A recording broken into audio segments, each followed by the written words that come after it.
ఫిబ్రవరి 28న లలితా మాతాజీ గారి ఆధ్వర్యంలో మీ చేతులతో శ్రీచక్రార్చన దత్త కళ్యాణం చేసుకునే అద్భుత అవకాశం సంప్రదించండి. నమస్తే, వెల్కమ్ టు సుమన్ టీవీ. నేను పద్మిని. ప్రస్తుతంతో పాటు ప్రముఖ ఆధ్యాత్మికవేత్త, వాస్తు జ్యోతిష పండితులు కేఎస్ఆర్ గారు మనతో పాటు ఉన్నారు. మాట్లాడదాం. సార్ నమస్తే. సార్ నమస్తే అండి. సార్, ఒక ధర్మ సందేహం. ఇది చాలా మందిని ఇప్పటికీ ఇబ్బంది పెడుతున్నటువంటి ఒక అంశం సార్.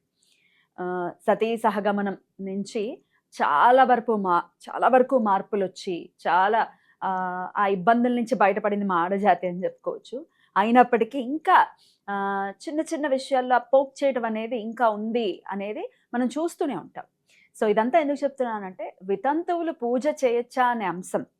వితంతువులు అనటం కూడా మంచి బాధ అనిపిస్తుంది. అది అనటం కూడా పూర్వ సువాసినీలు మరి పూజలు చెయ్యొచ్చా అని ఇప్పటికీ అడుగుతూ ఉంటారు. లేకపోతే వాళ్ళని పిలవచ్చా అని అంటూ ఉంటారు. ఎదురు రావచ్చా, ఇట్లా వాళ్ళకి సంబంధించి అనేక రకమైనటువంటి సందేహాలు ఉంటూ ఉంటాయి. దీనికి ఏంటి సార్, శాస్త్రం ఏం చెప్తోంది? ఒక్కసారి మీ ద్వారా తెలుసుకోవాలనుకుంటున్నాను సార్. అంటే పాత రోజుల్లో గనక ఇప్పుడు మనకంటే ఈ ఉత్తరాలు రాసే సంప్రదాయం అయితే మరుగున పడిపోయింది. ఏదో అరుదుగా మరి ఎక్కడైనా ఎవరైనా ఉత్తరాలు రాస్తున్నారేమో మనకి తెలియదు కానీ, గంగా గంగా భగీరథి సమానురాలని చెప్పి అని అని అనేవారు కదా. కదా, అంటే పూర్వ సువాసిని అర్థం. డైరెక్ట్గా అలా అనకుండా చక్కగా అలాంటి మంచి పదాన్ని వాడారు. గంగా భగీరథి సమానురాలు అంటే భగీరథి అంటే కనుక ఎంత కష్టం మీద గంగను తీసుకొచ్చాడో, భర్త పోయిన ఆడది అన్ని కష్టాలతో ఆ సంసారాన్ని ఈదాలి అని చెప్పి, పైగా పవిత్రత కూడా ఉండాలి అని కూడా. సో అందుకని అంత చక్కటి ఉపమానాలని మన వాళ్ళు మనకి అందించారు. సో సరే, అవన్నీ మరుగున పడుతున్నాయి, అదొక బాధాకరమైన విషయం. కానీ ఏదైతే మనకి పాత రోజుల్లో కొన్ని నిజంగా ఇబ్బందులు ఉన్నాయి. అంటే అసలు ఎవరు నిజంగా వితంతువులు, ఎవరు దోషము అనేది అంటే అందరికీ ఒకటే అంటే పాత రోజుల్లో చూసినప్పుడు మీరు చెప్పినట్టు ఏంటంటే అనేక రకాలైన ఇబ్బందులు అనేవి ఉన్నాయి ఈ వితంతువులకి. అంటే అసలు ఇంక జీవితం అంటే ఎవరైనా పొరపాటున వితంతు ఎదురొస్తే కనుక పాపం వెనక్కి వెళ్ళిపోయేవాళ్ళు, మంచి శకునం కాదు అనేవాళ్ళు. సో తర్వాత రెండోది వచ్చేప్పటికి ఏంటంటే, ఇంకా పాత రోజుల్లో అయితే కనుక శిరోముండనం కూడా చేయించేవాళ్ళు ఆ ఆడవాళ్ళకి. జీవితం లేనట్టే అసలు వాళ్ళకి ఇంకా కదా, అలా ఉండేది. కానీ అంత స్థాయి నుంచి అంటే మీకు అందుకే నేను చెప్తున్నా, ఒక్కొక్క కల్పంలో ఉండే ఆచారాలు వేరుంటాయి.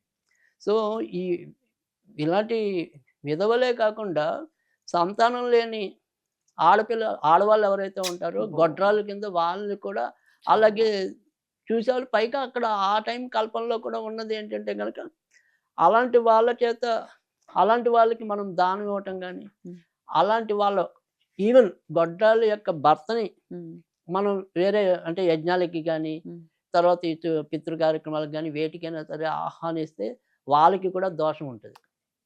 సో ఆ దోషానికి మళ్ళీ వాళ్ళు పరిహారం చేసుకోవాలి. సో ఇలాంటివి కూడా ఉన్నాయి. కానీ అలాంటివన్నీ మనం నెమ్మదిగా ఒక్కొక్క కల్పంలో కొన్ని మార్పులు అనేవి జరుగుతాయి. అది మనం చూసుకోవట్లా. మనకి ఎక్కడైతే అక్కర్లేని ఉంటాయో వాటిని ఎక్కువ పట్టించుకుంటూ ఉంటాం. ఎక్కడైతే కావాలో అవి వదిలేస్తూ ఉంటాం. కానీ ఎవరు నిజంగా వితంతువులు అంటే 65 ఏళ్ళు 70 ఏళ్ళు వచ్చాక వెనక ముందుగా పోవాల్సిందే కదా. కానీ శాస్త్రం ఏం చెప్పిందంటే, అర్ధాంతరంగా అంటే చిన్న వయసులో 28, 30 ఇలాంటి వాళ్ళు దురదృష్టం ఉంటేనే కదా భర్త పోతాడు. కనుక అలాంటి దురదృష్టవంతులు కాబట్టి వాళ్ళ యొక్క శకునం మంచిది కాదు అని వాళ్ళు ఊహించి ఉండొచ్చు. లేదు, సంతానం కలగట్లేదు అంటే కనుక ఖచ్చితంగా ఆమెకి అనేక రకాల వంజ దోషాలు ఉన్నాయి కాబట్టి, ఆమె యొక్క కర్మ సరిగ్గా లేదు కాబట్టి ఆమె వద్దు అనొచ్చు. కానీ ఇవాళ మనం ఏదైనప్పటికీ కూడా జాతకం మీరు అడిగిన దాంట్లో చెప్పాలంటే కనుక అది తెలుస్తుంది. ఏదైతే సప్తం అనేది చాలా ఇంపార్టెంట్ కదా. ఆస్ట్రాలజర్గా కూడా చెప్పండి సార్. డెఫినెట్గా దీన్ని మీరు ప్రిడిక్ట్ చేసే అంశం ఉంటుందా? వీళ్ళకి వైధవ్యం వచ్చే పరిస్థితి ఉంటుంది అనేది ఏ కాంబినేషన్స్ చెప్తుంది సార్? అది సాధారణంగా అంటే సప్తమ స్థానం అనేది ఇంపార్టెంట్ అంటుంది. సో సాధారణంగా ఎక్కువ శాతం అయితే కనుక శని, రవి, తర్వాత కుజుడు, ఈ 3 దోషాల్లోనే ఎక్కువ రావటం అనేది ఉంటుంది.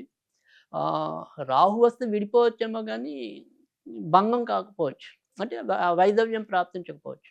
కానీ సప్తమంలో శని ఉన్నప్పుడు, సప్తమంలో రవి ఓచ్ అంటే తులా లగ్నం ఉంది.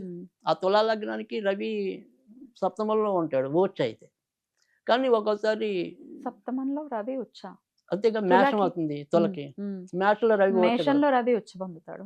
సో అప్పుడు సప్తమంలో రవి ఓచ పొందుతాడు. సో పెళ్లి అవ్వచ్చు కానీ జీవిత భాగస్వామి తొందరగా ఇది అవ్వడానికి ఉంటుంది. ఓకే అది మంచి ప్లేస్ కాదు. ఓకే సో శనికి నీచం, అవును సప్తమ స్థానం మళ్ళీ సేమ్ మేషమే. మేషం సో వైధవ్యం ఉంటుంది. సో భర్త ఏదైనా సరే ప్రమాదంలో పోవడానికి అవకాశం ఉంటుంది. తర్వాత వచ్చేప్పటికి కుజుడు అష్టమంలో. సో కుజుడు అష్టమంలో ఉంటే కుజదోషం అని అందరికీ తెలుసు. కానీ ఆ కుజదోషం వర్తిస్తుందా లేదా అంటే ఆమెకి దగ్గరలోనే ఏ కుజ దశ ఉందనుకోండి, అప్పుడు అష్టమంలో కుజుడు ఉన్నాడు అనుకోండి, చాలా ఇంపాక్ట్ అనేది వెంటనే కనిపించడానికి ఉంటుంది. ఒకవేళ ఏ చిన్నప్పుడు అయిపోయింది, పెళ్ళవక ముందే అయిపోయిందంటే అదే అప్పుడు అంత ఉండదు. అందుకని ఉండదు. మనం అందరినీ భయపెట్టేయకూడదు అంటున్నా. కుజదోషం అని అది ఎంతవరకు వీళ్ళ జాతకానికి అప్లై అవుతుంది అవదు అనేది మనం పరిశీలించాలి. తర్వాత కొన్ని కొన్ని సందర్భాల్లో మళ్ళీ కేతువు వల్ల కూడా ఏర్పడడానికి ఉంటుంది. ఎందుకంటే కేతువు కుజుడు సమానం కాబట్టి ఆ రకంగా కేతువు ఎక్కడ ఉంటాయి ఈ పరిస్థితి? అదే అష్టమ స్థానంలోనే కేతువు ఉంటే ఇబ్బంది ఉంటుంది. మళ్ళీ సప్తమ స్థానంలో ఉన్నా కూడా ఇబ్బంది అనేది ఉంటుంది. సో సప్తమంలో రాహు ఉంటే విడిపోవచ్చు, లేదా వేరే సంబంధాలు ఏర్పడచ్చు జీవిత భాగస్వామి. అంత డేంజర్ కాదు. కానీ కేతువు కొంతవరకు డేంజర్. బాగా అయితే కనుక కుజుడు శని రవి వల్ల కూడా ఎక్కువ ఈ వైధవ్యాలు ప్రాప్తించడం అనేది ఉంటుంది. అయితే వైధవ్యం అనేది ఏంటంటే నిజానికి ఆడవాళ్ళని అంటున్నాం కానీ మగాడైనా కూడా తన భాగస్వామిని పోగొట్టుకున్నప్పుడు వాడు దుర్బలుడే. సో పైగా ఇంకా ఆడవాళ్ళ కన్నా కూడా కష్టాల్లో అష్టదరిద్రాల్లో మగవాడికి భార్య పోవటం అనేది రాసింది. ఇంకే యజ్ఞ యాగాదికి ఆయన అర్హతం అనేది ఉండదు. తర్వాత రెండు అష్ట కష్టాల్లో ఒక కష్టంగా ఇచ్చారు భార్య లేకపోవడం, భార్య వియోగం. సో భార్య ఏమంటాం, భర్త లేకపోయినా భార్య హాయిగా నెట్టుకొస్తుంది. సో భార్య లేని భర్త నెట్టుకు రావడం అనేది మనం అనుభవంలో చూస్తే చాలా కష్టం ఉంటుంది. అనేక రకాల సమస్యలు కూడా ఉంటాయి. సో ఎవరికి పోయినా కూడా నన్ను అడిగితే కష్టమే. కానీ ఈ ఏదంటే ఆడవాళ్ళనే ఎక్కువగా వేలెట్టి చెప్తా, అంటే ఒకానొక సమయం అంతా కూడా పురుషాధిక్య ప్రపంచం ఉండటం, ఎక్కువ శాతం ఈ శాస్త్రాలన్నీ కూడా పురుషులే రాసి ఉండటం, అప్పుడున్న కాలమాన పరిస్థితులు బట్టి అలాంటి కొన్ని చెప్పించి ఉండొచ్చు. కానీ మరి అసలు పూజలు చేయొచ్చు, ఖచ్చితంగా చేయొచ్చు. సో ఏదైనప్పటికీ కూడా మనకి కొన్ని కొన్ని వ్రతాలు ఇద్దరు కూడా కూర్చొని చేసేవి ఉంటాయి దంపతులు, కానీ మిగతా ఎవరికి దంపతులతో అవసరం లేదు. సో శుభ్రంగా చేసుకోవచ్చు. లక్ష్మీ పూజ కుంకుమతో చేయటం అన్ని ఏదైనా చేయొచ్చు, హ్యాపీగా చేసుకోవచ్చు. అందులో అయితే ఎటువంటి సందేహం లేదు. తులసి పూజ ఇంకా దేనికైనా కూడా వాళ్ళకి కూడా వీళ్ళకి ఎంత అర్హత ఉందో వాళ్ళకి కూడా అంతే అర్హత ఉంది. భార్యాభర్తలు ఇద్దరు కలిసి చేసుకునే వాటికే తప్పదు. కొన్ని దంపతుల పూజ అని ఇలా ఉంటాయి కొన్ని వ్రతాలు. సో అలాంటి వ్రతాలు కంపల్సరీ భర్త ఉండాల్సింది ఏదైనా ఉంటే తప్ప మీ మానాన్ని మీరు చేసుకోవడానికి ఇబ్బంది ఉంది. సో ఖచ్చితంగా భయపడకుండా, అంటే దేవుడి దగ్గర ఎప్పుడు భయం వద్దు. సో సంతోషంగా స్వేచ్ఛగా వెళ్ళండి. వాళ్ళకి ఎంత అర్హత ఉందో మీకు అంతే. సో రెండోది వచ్చేప్పటికి ఏంటంటే సాధారణంగా అంటే ఇక్కడ మనం చూసినప్పుడు సరే జాతక రీత్యా ఏ ఏ గ్రహాలు కానీ ఏ ఏ స్థానాలు బట్టి దుస్థానాలు బట్టి లేదా వాటి యొక్క దృష్టి, అంటే ఇప్పుడు ఏదైతే సప్తమ స్థానం మీద వాళ్ళ ఆ సప్తమ స్థానంలో లేకపోయినా సప్తమ స్థానం మీద శని యొక్క దృష్టి ఉన్నా, అష్టమ స్థానం మీద శని యొక్క దృష్టి ఉన్నా, తర్వాత మరి కుజుడి యొక్క దృష్టి ఉన్నా కూడా ఒకసారి జరుగుతాయి. కానీ యాజ్ ఏ కర్మ ఏం చెప్తుంది అంటే కనుక ఈ ఎవరైతే ఇప్పుడు మనం ఎక్కువ వితంతులుగా ఉంటామో వాళ్ళు అంతకు ముందు జన్మల్లో ఈ భార్యాభర్తలను ఇద్దరిని విడగొట్టడం, ఇటువంటి పాపాల వల్ల అది ఇప్పుడు సంప్రదిస్తుంది అని చెప్పి అవి చెప్తాయి శాస్త్రాలని. అందుకని ఈ జన్మలో అవి చేయకుండా ఉండాలి. అందుకని మనం ఏంటంటే సాధ్యమైనంత వరకు ఎక్కడైనా విడిపోయి ఉండే దంపతుల్ని కలపడానికి మన సాయశక్తులా కృషి చేయాలి, కానీ మరొక పొల్లేసి విడగొట్టకూడదు. అసలు మధ్యలో కూడా నడవమే మనం, అద్భుతమైనటువంటి సంస్కృతి అలాంటిది. అందుకని మీకు బాగా 100కు 100% తెలిసినా కూడా నన్ను అడిగితే భార్యాభర్తల విషయాల్లో కల్పించుకోకుండా ఉండటం అనేంత శ్రేయస్కరం మరొకటి కాదు. అద్భుతం సార్, కరెక్ట్ చెప్పారు. కరెక్ట్ వర్డ్ కూడా అది. వాళ్ళ బాధలేవో వాళ్ళ కష్టాలేవో వాళ్ళు మనకెందుకు గాడిదలు అవుతాం పైగా కదా. అలా ఎప్పుడు కూడా చేయకూడదు. రైట్. తర్వాత రెండోది ఏంటంటే, సరే మరి ఇన్ని చెప్పారండి, మరి వితంతు అవ్వకుండా వైదవ్య ఉండాలి ఉండడానికి అంటే రెమెడీ. గనక మా ఆడపిల్లలకైనా మగవాళ్ళకైనా సరే అటువంటి ఇబ్బంది రాకుండా రాకుండా. ఉండాలి అంటే గనక ఆ. ఖచ్చితంగా మరి ఎవరిని పూజిస్తే ఎక్కువ మంచిది అంటే గనక అర్ధనారీశ్వరుడినే పూజించాలి. సో అర్ధనారీశ్వర స్తోత్రం అని ఉంటుంది. ఉమ్. అది చాంపయ్య కుష్మ అని చెప్పి ఉమ్. అది రోజుకి 2 సార్లు చదవాలి. ఓ 2 సార్లు. సో అలా కొన్నాళ్ళు చదివితే ఒక నోటికొచ్చింది. నోటికి రావడం సంగతి ఎలా ఉన్నా ఉమ్. ఒక 40 రోజుల్లో 50 రోజుల్లో చదివి వదలొద్దు. కొద్దిగా ఒక్కొక్క రోజు మీరు వదిలేసినా ఏం పర్వాలేదు కానీ ఒక సంవత్సరము అలా చదవండి. చదివితే మనకి ఏంటంటే ఏదైతే పిల్లలు రజస్వలు అవుతారు కదా, లేదా మగవాళ్ళు 18 ఏళ్ళు అనుకోండి, పోనీ ఆడవాళ్ళకి కూడా 18 ఏళ్ళు చెప్తాం. మెచ్యూరిటీ మెచ్యూరిటీ వచ్చాక ఆ తర్వాత నుంచి పెళ్ళి లోపు ఒక సంవత్సరం పాటు వీళ్ళ చేత చదివిచ్చేసారు అనుకోండి వీళ్ళు, లేదా వాళ్ళ పేరున ఇంకా పిల్లలు మనకి చదివేంత తీరిక లేదు, ఇంకా 18 అంటే మంచి మంచి చదువుల్లో ఉంటారు, ఇంకా పెద్ద చదువుల్లో ఉంటారు. అలా అవ్వదు అనుకుంటే కనుక వాళ్ళ పేరు చెప్పుకుని ఆ 2 సార్లు ఆ స్తోత్రం చదివి కొద్దిగా పక్కన నీళ్ళు వదిలేసేయండి వాళ్ళ పేరు అనుకుని. అప్పుడు ఆ పుణ్యం వాళ్ళకి చేరటం అనేది ఉంటుంది. అలా ఒక సంవత్సరం చేస్తే వాళ్ళ జాతకాల్లో ఇలా ఏమైనా అనుకోకుండా ఏమైనా ఇబ్బందులు ఉన్నా, ఇతరత్ర మనకి తెలియని సమస్యలు ఉన్నా అవి కూడా దూరం అవుతాయి.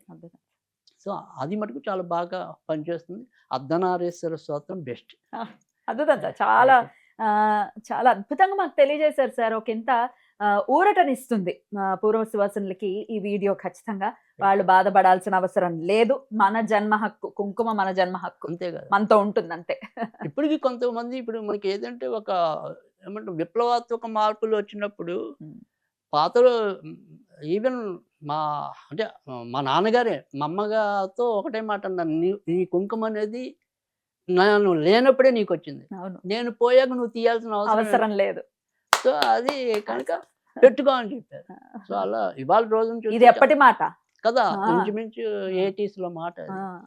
సో అది అందుకే ఉండాలి, అంతేగాని పోక్ చేస్తూ ఇంకా వాళ్ళని బాధపెడుతూ ఏలని చేస్తూ అంటే మీకు తెలియదు. ఇంకా కొంత ఈ ఇప్పుడు మొత్తం పర్వాలేదు, ఆ సంస్కృతి పోయింది. ఎంత బాధాకరమైన సంస్కృతి అంటే ఒకప్పుడు మనది ఈ 11వ రోజు ఏదైతే అసలే భర్త పోయిన భార్య వియోగంలో ఆమె ఉంటే ఆమెను ఒక చిన్న మందిరం లాంటి దాంట్లో పెట్టి చూడటం, ఉమ్మటం, నోటు కొద్దిగా జీలకర్ర ఏదో పెట్టుకుని ఉమ్మాలి. సో ఎంత దిక్కుమాలిన పరిస్థితులు అంటే అలాంటివి ఉండేవి. సో అలాంటి నుంచి మనం బయటపడినందుకు ఎంతో కొంత ఆనందించు. కానీ నేను అనేది ఏంటంటే మనకి చక్కటి స్వేచ్ఛ అయితే ఉంటుంది, ఆ స్వేచ్ఛను సద్వినియోగం చేసుకోండి, అదే నా మాట. అంతే. అద్భుతం. చాలా చక్కగా తెలియజేశారు సార్. ఇంకొక మాట ఏమిటి అని అంటే, ఎంత వైధవ్యం రాకపోయినా భర్తకి ఇవ్వాల్సినటువంటి వాల్యూ ఇవ్వకుండా ఉన్నా అదిగా నేను అంటున్నా, ఆ స్వేచ్ఛ మనకి ఇచ్చాడు ఉంది కదా, సరిగ్గా దుర్వినియోగం చేసుకోకూడదు. ఉన్నాడు అంటే అదే కదా, యారా అంటే యారా అని, పోరా అంటే పోరా అని, అంత అవసరం లేదు. మర్యాద ఇవ్వగదగిన మనిషే మన జీవితాల్లో కదా. ఇద్దాం. అద్భుతం సార్. చాలా చక్కగా తెలియజేశారు సార్. నమస్తే.